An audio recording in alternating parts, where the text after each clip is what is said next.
I've been making content on TikTok for 3 years, and one thing I've learned about myself, especially as TikTok extended the duration you could film for, is that I'm a yapper. So I figured, why not just lean into it? Welcome to the Sniff Sessions with Valerie, the niche sampler.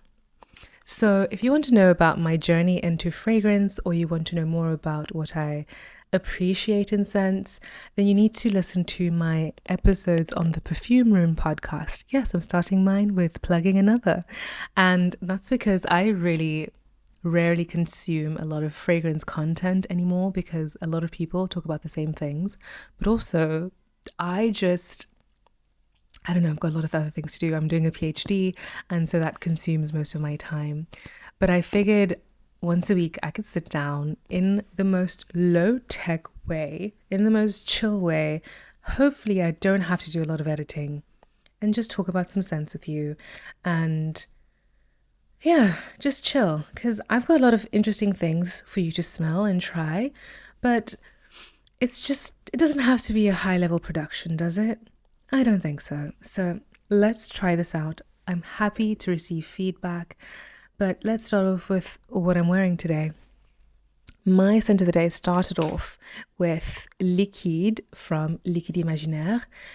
It used to be called Liquide 2022 because this was a limited edition release, and I have bottle number 328 out of 999. Well, that was until the internet bullied them into making this a permanent part of the collection. Am I grateful that I can refill my bottle once I finish this one? Yes. But my inner narcissist is a little bit bummed out that now everybody can smell it. But it's not going to be for everybody, because this is a unique scent. This is something I've described as something that the worshippers of Apollo would wear, the sun god, because this has a huge dose of mandarin and orange blossom, so it's very bright and sunny, and also has a huge dose of saffron, so it's metallic and a little bit edgy. But here the saffron feels more vegetal than metallic, but it does have a little bit of a metallic edge. And then moreover, it's got this ambroxan aspect that makes it really boom beyond your skin. Now, you might have noted that I said I started off with, because I surprisingly got a delivery today, and I did not expect this, but I received the new Kayali Vanilla Candy Rock Sugar 42. And I have to say, I doused myself in this, and I keep going back for more. Because when I first smelled it, I was like, oh, give me a second. Maybe it's not for me, because it has a pear in the opening. If there is one hater of pear notes, it is me. If there are none, I am dead. But after the pear note goes away, it dries down into this more creamy, caramelized vanilla. It also does away with the signature Kayali patchouli aspect. And so when it dries down, it's actually a really lovely, bright summer vanilla fragrance. I really enjoy it and I appreciate it. I'm doing a vanilla series on my TikTok, and I'm trying to go through, well, it started off as looking for the best vanilla, and now I'm just cataloging vanillas, it seems. So they might not be a winner. I might need to figure out how to make like a filter so people can find their own. But yeah, vanilla rock candy as an affordable vanilla, I think is definitely worth investigating. And once I tell you what I've been wearing lately, you will know that this is not my typical scent profile, but I really like it. And I think that you might too. But the other day somebody was making one of those snarky TikTok videos about here's what your favorite fragrance is about you. And they said that you think Kayali is a niche brand. And that got me thinking. I think that the label is dead. But the differences between prestige, mass appealing, designer, niche, parfumerie de luxe, the way that the edges are so blurred, I don't think it matters anymore. There are so many talented perfumers being rolled out every day, and also talented creative people learning how to make perfume all the time. It just doesn't really matter anymore. And I think that the landscape of the perfume world, well, this is from the lens of somebody who spends a lot of time on like fragrance social media. I think the landscape is leaning more towards finding your niche, finding your community. And I think that even from brands that could get away with doing flanker after flanker, there are going to be people demanding more from them. So, all the people who are making flankers, just, get ready to pivot somehow. But let's go into more of what I've been wearing lately, because I've kind of pulled out some bottles that I've been wearing from the end of winter to now. In Switzerland, it's kind of a week of late winter, a week of spring, a week of late winter, a week of spring, because God forbid that it is 25 degrees for more than one day. It's really annoying. Just because I'm a child of the African soil. I come from like the Western Cape in South Africa, where summer is for summer weather and winter is for winter weather. In the winter, we get our rain. In the summer, we have sunshine, good times, and it's a party. Anyway, here's what I've been wearing. I just have everything everywhere because it's just indicative of everything my life is like at the moment. First, a perfume product, which is not necessarily perfume. And this is something that I think I got in December, but they launched in January. This is one of the Electimus London hair mists in the scent Mercurial Kashmir. I've worked with Electimus a couple times, and I really appreciate, one, them working with a smaller creator like me, but two, their repertoire. They have a signature brand identity. I will go through them on a different episode. I will do a brand spotlight today, but it's not Electimus. But they have a particular scent profile, and they kind of create scents that align with that. And Mercurial Kashmir as a hair mist is stunning. This is they call it an amber floral, but to me it's a caramel floral. It has caramel and some non-distinct florals. It's very sweet, and it just is very delicious. I love spritzing this after I've washed my hair, also after I washed my wigs. It's just an easy reach, stunning scent profile. It also has B vitamins and other things that are supposed to be good for your hair in it. So it's not just there to smell pretty, it's there to be good for your hair and scalp. So I appreciate this. So I've been wearing that a lot, especially in the winter time. But, in the heat of the summer, it's nice to have the scent emanating from your scalp be a bit caramelized. And then at work, I'm a scientist, I'm a PhD student, and I've been trying to be a bit more considerate. I don't wear all of my more unique fragrances to the office, so I've been trying to create a palette of respectable office-friendly fragrances, and this is one of my top 10 for life. No, I'm not going to say that. Maybe. I don't know if I have a top 10. Maybe it's top 20. But this is one of the scents that I'll forever purchase. Somebody the other day asked me which perfume I regret buying, and it's this one. I think I first heard about this from Sam of My World of Fragrance, and I managed to sample Jardin through Net-a-Porter at the time, and I fell in love with Sandalwood Temple. I bought myself a 50 ml as my little master student treat when I lived in Paris. Then last year, when I went to Paris for a friend's graduation, I went to the BHV in the Marais. It's just like my comfort shopping spot, and they had this on sale. It was 50% off, and I said, yes, please. So that was last year, July. It is now 2/3 of the way finished. I am scared for my wallet. But this is a stunning sandalwood fragrance that has a vanillic undertone that sweetens it up a bit, that adds to the creaminess, and it's just very pleasant. I think it's difficult to overspray this, and if anybody dislikes this, they're just being a hater, because this is universally likable. Like, this is as likable as the smell of a baby's head. It's one of those scents. It's a sure thing. And then, speaking of office-friendly fragrances, I got sent this from Parfumeur. This is 304, and so all of the Parfumeur scents kind of have 3 words describing the scent profile. This one says cumin, fleur d'amandier, and cèdre. So cumin, almond flower, and cedar. And this sounds like it would be more than it is. It has a very bright, spiced, fresh opening, but as it dries down, it really turns into a laundry clean floral fragrance. Very office friendly, very chic. I love smelling a bit chic, elegant, and sophisticated. This is definitely that. This is an easy reach, and a lot of my friends also really love this one. So if you haven't smelt this one and you're looking for an office friendly scent, office friendly signature scent, this is definitely one to try.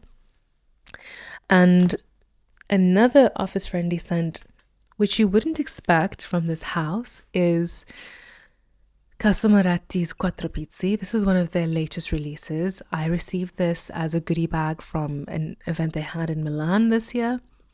And this is a fresh green tuberose that has a dry coconut. This pairs really well with also sweet scents. I layered this with the new Kayali and it works really well. This is creamy, it's clean, it's like a Dove soap bar, but fresh and also undeniably elegant. This you could wear to a polo game or a tea party. It's really just beautiful. I do like a lot of the Casamorati scents. One on my wish list that I really love as well is La Tosca, but I really love Quattro Pizzi as well. And I think one of my last easy reach, elegant, feminine, stunning fragrances is this Wonderland from Paradis de Sens. I knew about this brand because I spent a lot of time scrolling on the Je Vois Paris website, but I ended up being invited to a meeting with them with my friend Maria, Perfume Maniac on TikTok, to discover the umbrella brand. And this is from the umbrella Arcadie de Niche. So they've got 4 brands under their umbrella: Scientologia, Paradis de Sens, Alfred Ricci, and Relique d'Amour, I believe. And I really enjoyed this one in particular. The Wonderland, by the notes, reads as a rose patchouli. Now this to me is a slightly rosy but tamed down woody fragrance. It also feels a little caramelized and it's sweet but not sickening.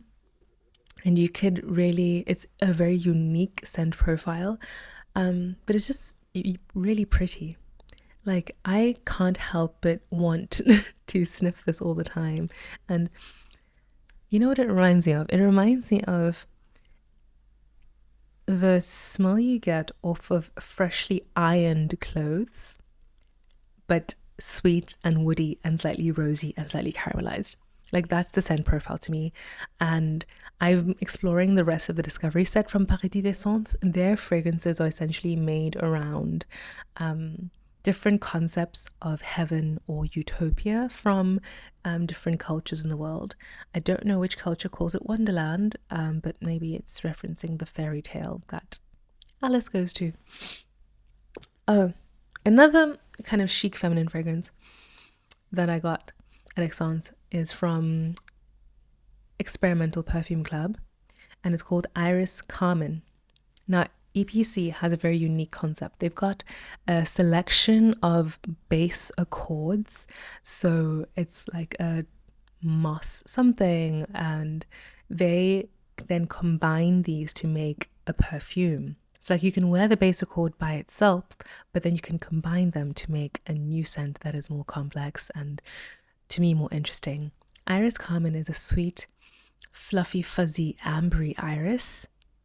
This is so fun, so feminine, so chic, but it's also quite bold. I'm wearing so many things, I can't wear it anymore. It's also got a little bit of a injection of greenness to it, like that vegetal aspect of an iris. Oh, and I really appreciate it. Oh, it's so stunning. It's so pretty. If you are in the UK or in London specifically, you can go to their workshop where you play around with the different base accords and create your own unique mixture. And I think that would be such a fun date idea or such a fun present for somebody. But I think they also sell online. You can get the discovery sets where they have the base accords, and you can also purchase their mixes. The other ones I really appreciated was Black Nagamotha, and then they also had a tonka that was delectable, but I think my other friends might have posted about them. So go onto TikTok and just look for everybody that went to Milan in 2024. Something that is far less tame and very strong, very bold, very bright, very juicy, very fruity is made by a brand that is a perfume lover's brand. I think a lot of people describe it as such, like a perfume brand for perfumers, and it is the house of Sarah Baker. They have such a fun collection of artisanal fragrances. They are delightful and surprising and interesting and challenging. I've got so many, like 3 on my mind right now that I have an eye on, like Gold Spot. I'm looking at Charade. I'm looking at Tartan. They have such beautiful compositions. I made a TikTok video about it though, so you can go look for that. And maybe I will do a spotlight episode on here about Sarah Baker. But I've been consistently reaching for this one, which they kindly gifted me, which is Peach's Revenge. Peach's Revenge is a caramelized peach that has a bit of greenness. It is fruity and bold and bright. Fun fact, Sarah Baker writes scripts for each of the scents, so you can really like immerse yourself in the dramatic universe that the scent is concocted in. And ultimately, this to me smells like a peach yogurt. I know that seems strange to say, but this is so addictive.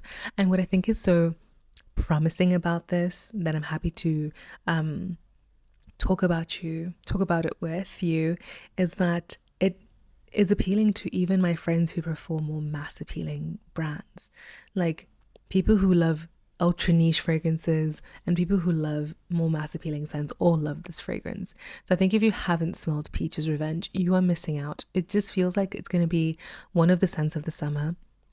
Although my giant warning for this is please, if you do anything, if you listen to me for anything else, please do not overspray this. You need 1 to 2 sprays maximum and you'll be good. This is a powerful extrait de parfum. And the nose is Chris Maurice, who has incredible ouds as well in this collection. Gold Spot, Ludo, Symmetry, they're all fantastic. But Peach's Revenge is what I've been reaching for. And something a bit darker, and this is something I wore more in the winter time, and I'm just going to speak about it now because it's going to be a long time before this is relevant again, in my wardrobe at least. This is Island Lush by Goldfield Banks. I've been hearing about this brand for years, off and on. I think a lot of people love the ginger scent, people like Island Lush, but nothing ever really stood out to me until I went to a party in Milan that Goldfield Banks were throwing.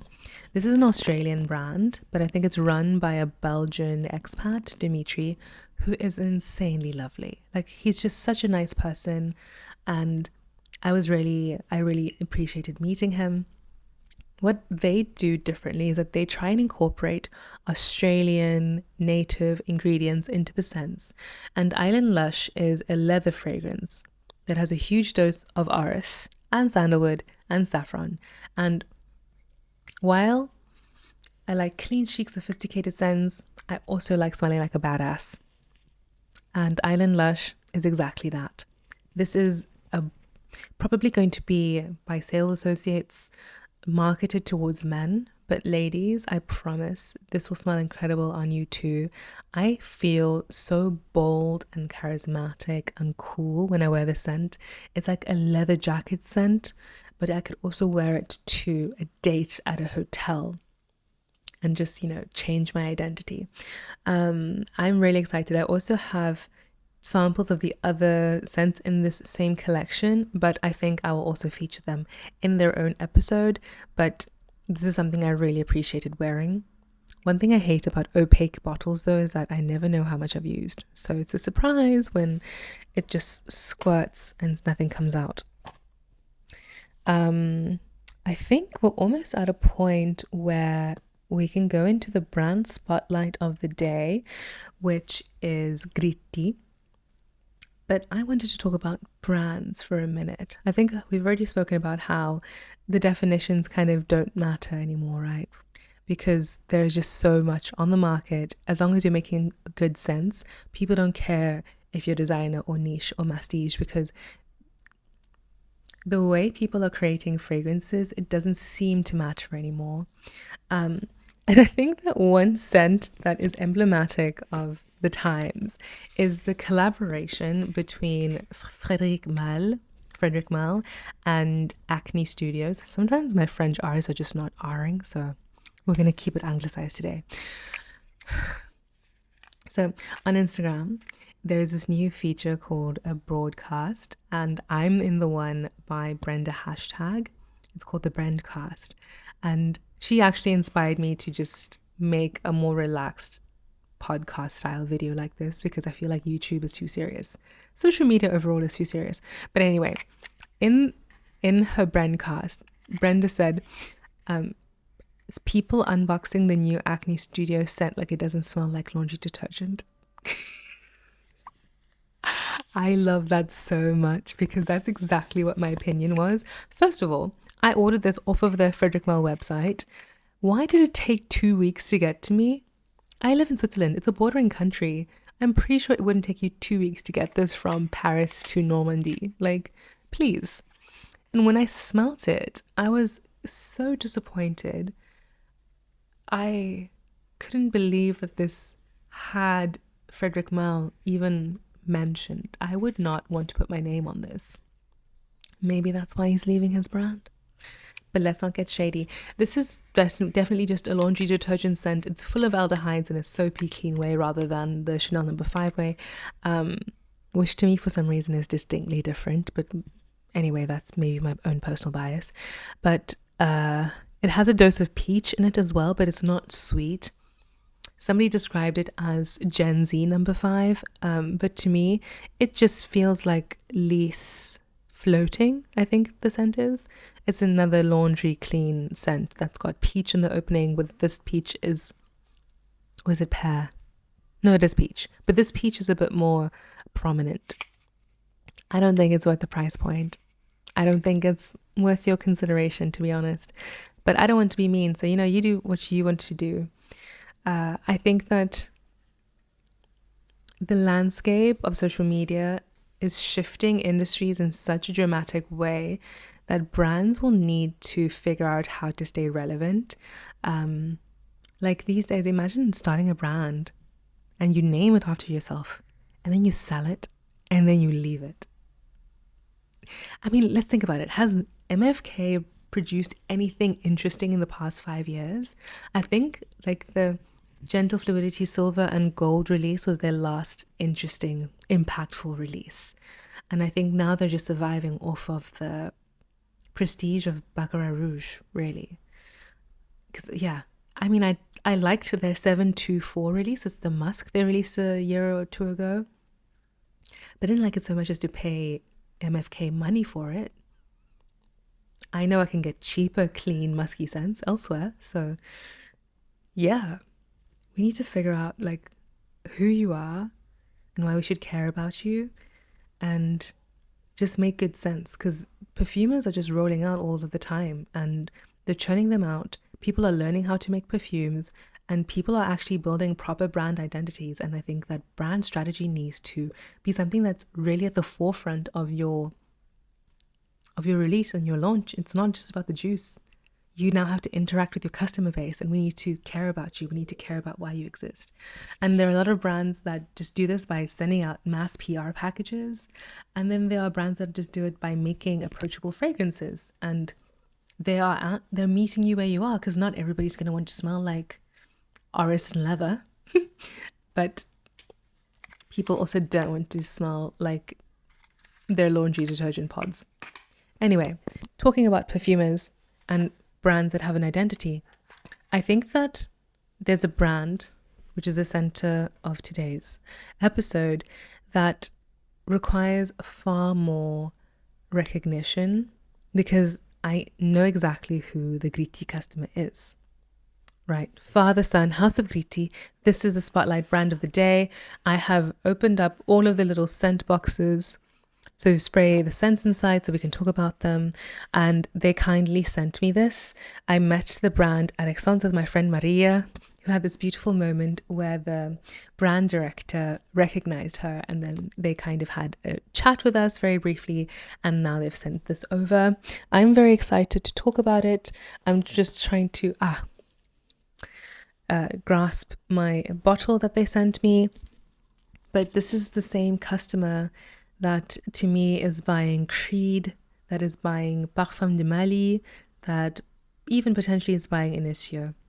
This is the consumer that wants an interesting luxury perfume, but they don't necessarily want to smell abstract. They want beautiful, unique fragrances that are high quality, and this is what Luca Gritti provides. He is the perfumer of the brand, and I believe he made all of the scents, and they've got different collections that are centered around different themes. They've got a white collection that is more feminine, floral, coquettish even. They've got the Ivy collection, which is what I have here, with the dark velvet bottles. They're deeper, they're more bold, audacious, and sexy.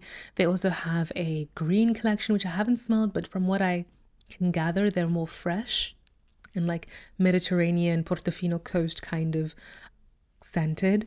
And so they've got so many things to offer. We just need to dive into them more. And that's what I thought I could do today in the sniff session. So first I'm going to talk about the last scent that is something I've been wearing lately, which I'm not wearing as much as the weather warms up, but I might experiment. It's something that was on my wish list for ages. This is Duchessa. This is part of the Privé collection. They've got this gorgeous velvet bottle, which apparently some people don't like. Please excuse any fingerprints if you're watching. I wear my fragrances. I'm not keeping them photo ready. I'm not that kind of creator.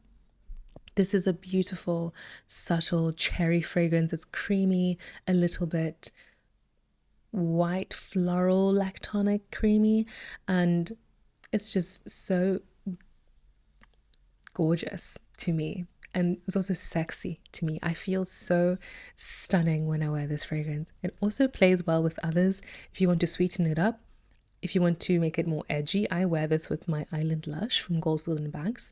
There are just so many great combinations, and I think I made a TikTok about that as well.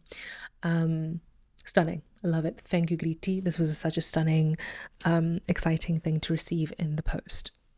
Last year, they released 2 fragrances, Because I'm Free and Kill the Lights. Because I'm Free, I think, was the more well-received one, and I think this is the more mass-appealing one. This one is something that is reminiscent of something like Givenchy L'Interdit Rouge to me. It's got a gingery, spiced aspect, slightly fruity, but it's mainly white floral. Very approachable. It is quite also sensual and alluring, but this to me is it's an easy to like fragrance. And I think that if you had to, choose between this and L'Interdit Rouge, I would probably just go with the cheaper option, but it's a great scent. It's just also not my personal style, because while I do like some fruity fragrances, they're not my first port of call when it comes to scenting myself. But Kill the Lights is something that people don't talk about as much, which I think is actually the more interesting of the two. This is an aromatic leather fragrance, and it's really got that proper leathery aspect, and on skin it can even be a bit animalic, but this has an aromatic opening, and it's got a proper leather dry down that feels sticky almost. This would probably be more appealing to men, but I want to get a guy friend to wear this to see how it smells on men's skin. But I love Kill the Lights. And then we've got the Ivy collection, which is what I received along with my Duchessa, which I thought I could talk about with you today. And I'm going to go in the order of least to most favorite. The first is Supernova. Now, this is tough because everything about this is actually a great composition. This is a mineralic, fresh, oud fragrance, but it's also aquatic. Now, my personal problem with aquatic fragrances is that as long as they get onto my skin, I hate them because you need, for the most part, a cologne note to make an aquatic fragrance. And cologne makes me like sick. It makes me nauseated. So this is probably not Supernova's fault. It is my fault. But if you do like aquatic fragrances, you probably will like Supernova. Then we have You're So Vain. You probably think this song is about you. I love that song. This to me, again, is like this sits in the same neighborhood as Creed Aventus, Nishane Hachiva. This is like a fruity masculine fragrance. It's got a juicy grapefruit. It's got some red berry notes, and it's just generally masculine, like that blue scent. But this to me leans more towards a quality fruity scent than a blue men's fragrance. So this is easily unisex, but because I'm not a fruity girl, like I mentioned before, it's not my jam, but I think that I appreciate when men wear brighter fragrances. So I would love this on a man. Then we have Mango Oud, which you might have heard of already because it's taken some of my friends by storm. This to me is a bright, juicy mango fragrance. It even has an aspect of the mango rind to it, and that is sitting on a woodier base. Now, when I made my review of Mango Oud, I said, is the oud in the room with us? But that's because I think he used an Indian oud. Now, the more I get into fragrance, the more I'm learning more about excuse me, the more I'm getting into fragrance, the more I'm learning about materials, and ouds from different places in the world have different profiles. So you have some that are more skanky and barnyardy and filthy, and then there are others that are more ambery and ones that are more fruity, and I think that this is a more fruity oud. And I found like Laotian ouds and maybe even Indian ouds, haven't had many of those, on my skin. They work so well that the funkiness goes away. So maybe that's why I don't detect the oud on myself, but other people have detected the oud more strongly. So it depends on your skin. I don't get the oud much, but I think this is a very fresh take on a fruity scent profile. I haven't smelt many scents like it before. There are other mango fragrances that I think I prefer, but I still wouldn't necessarily wear a mango. Finally, we have Beyond the Wall.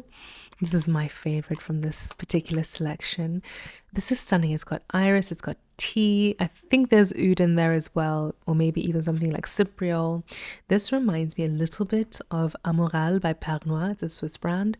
But it also reminds me of Xerjoff's Alexandria II. So this is also a beautiful, soft, powdery, aromatic experience, and that's just beautiful. I think that it's unisex. I think that it's approachable, and I think that a lot of people will enjoy it if they gave it a chance. I'm overall impressed by Gritti in terms of what they can provide the market. I think that customer base I described before will be smelling more unique if they go for these kinds of scent profiles. Now, they also have a white collection, and I got a sample of, or a little travel size of Tutu Blanc and also of Monica. Tutu Blanc is a coquette girl's dream. To me, I said it smells like what Tinkerbell would smell like. Powdery, slightly fruity, it's vanillic. I love wearing it as like a cozy bedtime fragrance on a warm day. It's just so relaxing, but I think that it would suit somebody like Elle Woods more than me, personality-wise. But then there's also Monica that I have a little travel size of, and this is just stunning. This is like a creamy tuberose, but also a fuzzy, bright peony as well. I believe that it is definitely, it's made for his wife, Monica, but it was her personal signature scent for a long time, and now he's decided to share it with the public. And I think it's really beautiful. This is I would say this is one of their more grown-up fragrances in this collection. I love the line. I love the marble cap and the aesthetic of it all. And I think that this is one of the more grown-up, sophisticated scents in there, but it's still also bright and vibrant. So I wouldn't say it's only for a specific age demographic. But yeah, I want to explore more of Gritti. I like brands like that are independent. They are coming from a particular context, in this case, Italy, and they don't have to just be the same brand making essentially now boring versions of scents that already exist. No shade to the Parfum de Malles of the world, but I think that Gritti is needed, but Gritti is definitely a house you have to sample. But I'm overall just really excited to be in the space I am in on fragrance social media, because I think it allows, I'm like part of a platform where more unique brands, more small brands, more interesting brands can be showcased. I always really appreciate being able to interact with brands like that. And I always feel so honored when my voice and platform is chosen. So some of the stuff I showed you today or spoke about today was PR, but I also do have my own point of view, and I will never just hype something up because a brand sent me a bottle, and I won't hype something up because a brand pays me. It's not my primary career. But I think that overall, I hope that the pressure makes brands more interesting, because look, the fragrance market boomed during the pandemic, and it's now a gold mine for certain like investment companies. But I don't want that to make the quality of the juice suffer, because like I want to be interested in what you're making. I want to be inspired, intrigued, moved by what you're making. Sometimes you can get away with making boring things if you're really nice. There are a lot of really nice brand founders that are more intimate, and I think that brands really need to take their social media presence seriously, because people notice. Because I think even though brands aren't necessarily wanting to be client facing, they now kind of have to be client facing. And sometimes, you know, social media creators are the intermediary, but we need to be able to like legitimately talk about who you are. So you need to have a raison d'être. And also you need to have a discovery set. If you do not have a discovery set in 2024 and you are a brand, I don't believe you want to sell, because not everybody in the world has access to stores where your products are stocked, but a lot of people will pay a ridiculous amount of shipping just to get your discovery set to them. I have been one of those people before. So definitely have a discovery set, have a raison d'être, and you can also decide the scale at which you want to interact with people. There are smaller indie brands like Libertine from Canada, or Thin World Mercury from the US, or Justin B Perfumes from the US, who are literally the perfumer, creator, brand director on TikTok, on social media, chatting about their stuff or chatting about concepts or educating. And then there are brands that are a bit more, you know, step back, but you'll still see their face. Like, you know, Maison Crivelli, you know what Thibaut Crivelli looks like. You know that you're smelling fragrances based on his travels and his life. Like, you understand the brand concept, you know where the idea for the scent came about. Please, let's not follow trends. I on a podcast recently said that trends are dead, and I wish that were true, but I realized that everybody released a tuberose this year. My bad. But the trend is dead. Make something amazing that suits the season. That's it. We don't need 10 different variations of a peach or a cherry. We need your version of something that is going to make you stand out. And more so, I think what bigger brands can do is leverage this situation. Like, they are content creators. Pay them to make content and then repost it on your site. Or just pay UGC creators to like make engaging content that doesn't necessarily have to have somebody replying to comments all the time or following trends. Because I think there are some brands that are like on TikTok and they're making TV ad quality videos, and I'm just like, why is this here? This is TikTok. This is not the place for that. I think what big brands could do, which I think is effective, which is something that the designer brands have done, like what immediately comes to mind is Quesada has Prison Bay, the guy with the pierced blue eyes, and then like the tear tattoo, and his mugshot was viral for a while. And then Alien, their alien goddess, Willow Smith, right? Have the face, and then just allow people to get free samples of your stuff. Like that's what they do all the time. I don't know if this is just in Switzerland, but sometimes like Lancôme will have an ad said, get your free samples, and you just put your address in and you can try it out. That's what I love. Just because I need a way to access your stuff in a personal way. I want to spend time with the product before I decide what to buy, because I've got options, babe. I've got lots of options. And that's just my 2 cents as somebody who is not a professional in the market, but somehow engaged and involved in the market. And I think that with that, my yap has ended. If you are listening or watching, please tell me what you've been wearing lately and have been enjoying. And if you have any requests, suggestions, please also leave them in the comments.